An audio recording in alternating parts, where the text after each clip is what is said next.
Hello everyone and welcome back to another Getting Stuff Painted, my bi-weekly give or take update on the miniatures I've been painting for the various games we cover here on the channel. Although it's only 2 games that we have to cover this time, which is a little bit different to normal, but as you can see I've been doing some large things. So the first half of the stuff from left to right we're looking at is from Marvel Crisis Protocol, and then the latter half is just Fallout Wasteland Warfare, no other games. I will be getting back into painting Batman stuff because the new pre-orders have got me very interested. Can't wait for them. But that's neither here nor there. Other thing to mention, apologies if you hear me sniffling a little bit, just very sniffly in general at the moment. I don't know if it is cold or whatever, so there might be some more breaks as well because leaning over the camera makes my nose run worse. But enough about that, let's start talking about all these miniatures painted with contrast paint. So on the subject of contrast paint, and you'll know if you've watched this series, I despise painting scenery. It's just something I loathe. It's like I like stuff involving computers, but I don't like programming. I like painting miniatures. I don't like painting scenery. It's a known factor at this point. Nevertheless, I base coated a couple of the Dormammu Scenery pieces. These are the 2 Dark Dimension portals, I guess, that come with this portal that we looked at when we unboxed that. I figured that contrast paint would do pretty well with them because they had like all these curves and grooves and little recesses, and I was very wrong. These do not look good. Contrast paint did not help in the way I thought they did, but nevertheless I did paint them, so we're going to show them off in all their horrible glory. I used Talisar Blue for the blue parts. I mixed in Vulpes Pink to create the, again, these are, like, even if I didn't use contrast paint, I'm not sure what normal paints I have that would match up to the official colours. These contrast paints were the closest I could get. And then I used Nurgling Green normal paint, not a contrast paint, to get into the, like, these little grooves here as best I could with my shaky hand. So, not great. And then for this, for the, I don't even know if it's lava, but that's Gryph-hound Orange with some Iyanden Yellow blended while it's wet on the tips. And then Basilicanum Grey for the base, for both of these done exactly the same way. It was kind of also a trial run for Sorcerer Supreme Doctor Strange that came out with the Convocation releases.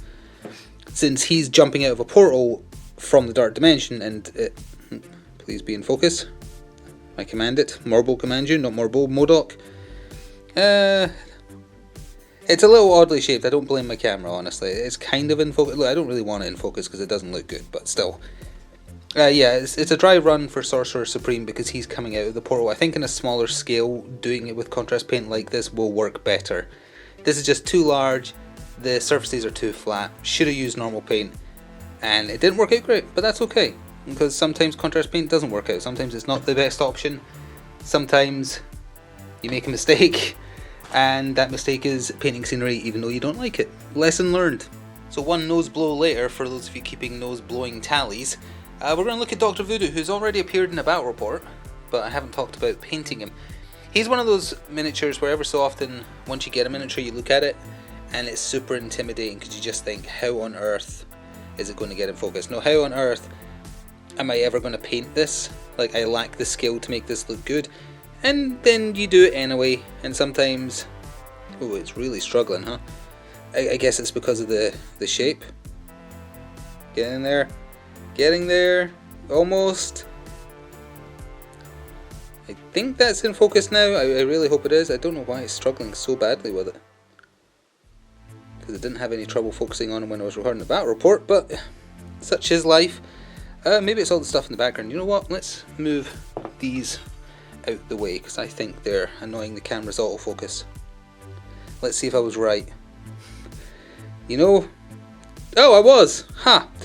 Alright, anyway, as I was saying, so Dr. Voodoo's miniature, super impressive. I love the way they've posed the miniature to make it look like he's doing his seance. Mixture of contrast and normal paint here. Basilicanum Grey for the base, but what I meant was Black Templar for most of his costume. Blood Angel's red contrast with some non-oil in the grooves to make it look extra dark. The purple is a mixture of Genestealer hide and Demonette hide, which are not contrast paints.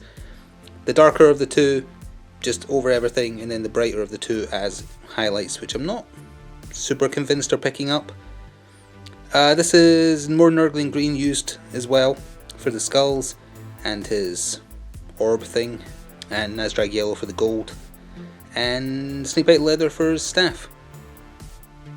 Very nice miniature, and as we talk about the next miniature, I'm going to come back to talking about this because I haven't done something to this miniature that I've actually gone back and done to all my Crisis Protocol miniatures, so let me blow my nose again and we'll talk about that. So this is hot off the press, as in I finished painting her 10 minutes ago, but this is the small, well, yeah, it is small. It's normal size, but it's also small because she's short, but it's normal size Miss Marvel, still got the embiggened form to go, and this is a good example of what I've been changing about all my Crisis Protocol miniatures once I get her in focus. The painting of her herself, Talisar blue, Yandin yellow, Blood Angels red, that's basically it. Fire Slayer Flesh is the name of the contrast paint I used for her skin tone. I'm not sure if that's super apt, but it's the closest I could get without it being, you know, the wrong shade. Turned out okay, but if you look at the base, I think the base looks a lot better. And the thing I've started doing with the bases is, yes, I use Basilicanum Grey, like is on Dr. Voodoo's base. I let it go into the grooves, I let it dry, and then what I've been doing is going over the top with Storm Vermin, and wait, what are they called? The Vermintide enemy. Storm Vermin, yeah, I think they're just called Storm Vermin. Storm Vermin fur, I've been going over it with that, and then adding more Basilicanum Grey to strengthen the cracks, and I think it looks a lot better, because I hate the way it streaks on the base with the Basilicanum Grey. So it's probably already noticeable in the most recent battle report that I believe you'll have seen before this one. But touching up all the bases just so they look a lot better, and in turn I feel like they make the miniatures look a lot better.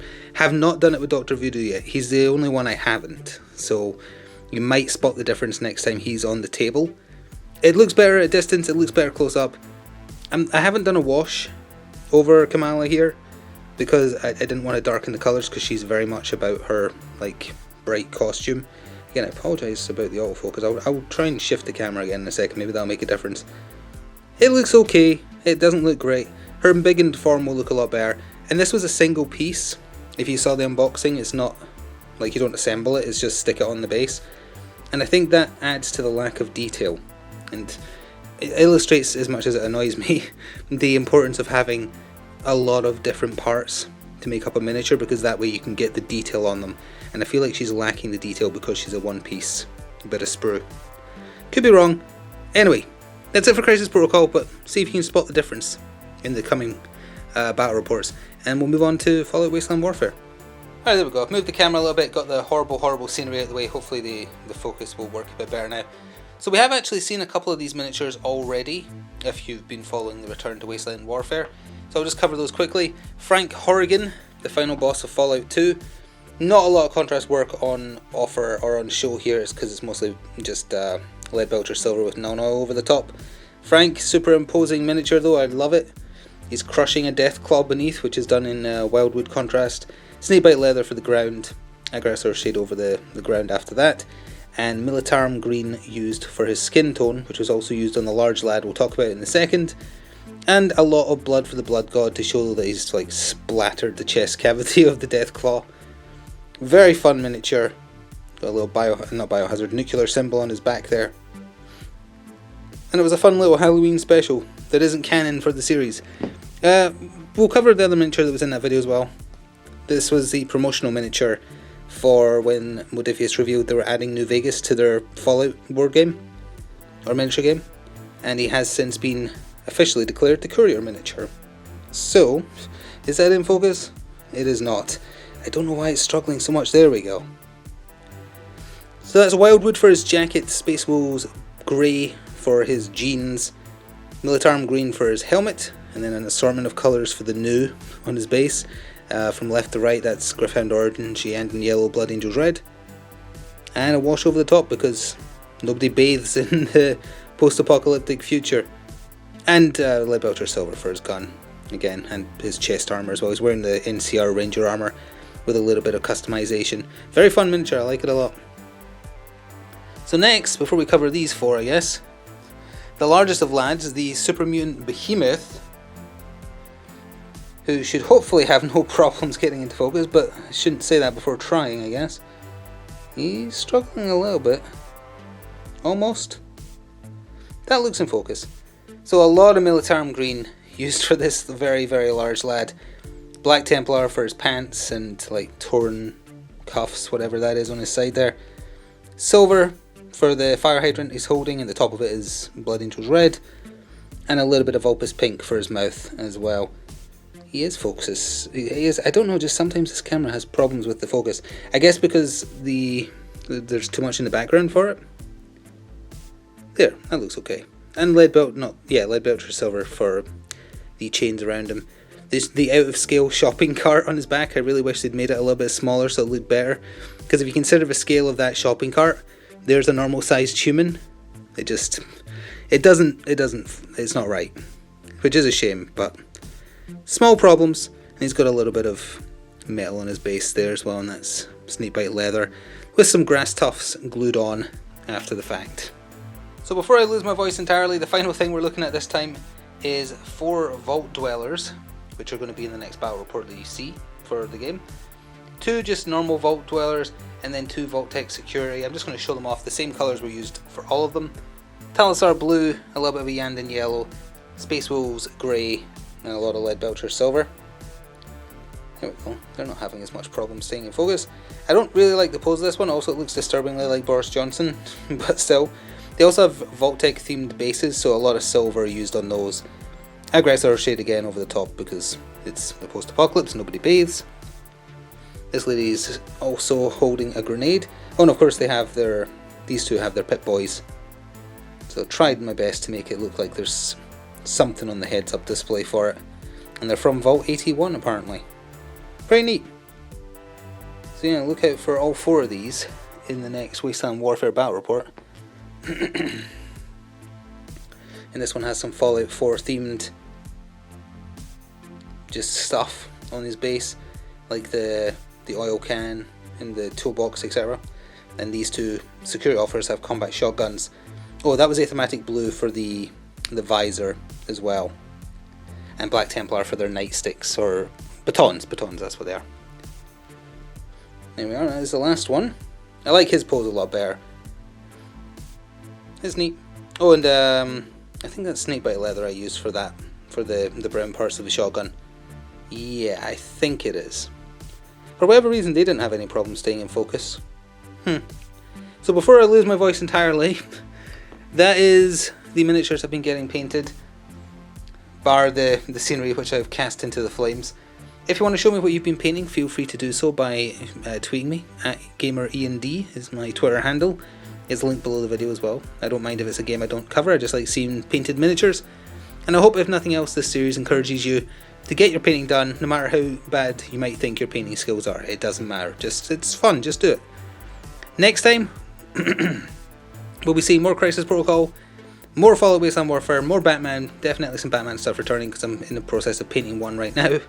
And I don't know what else. I never do.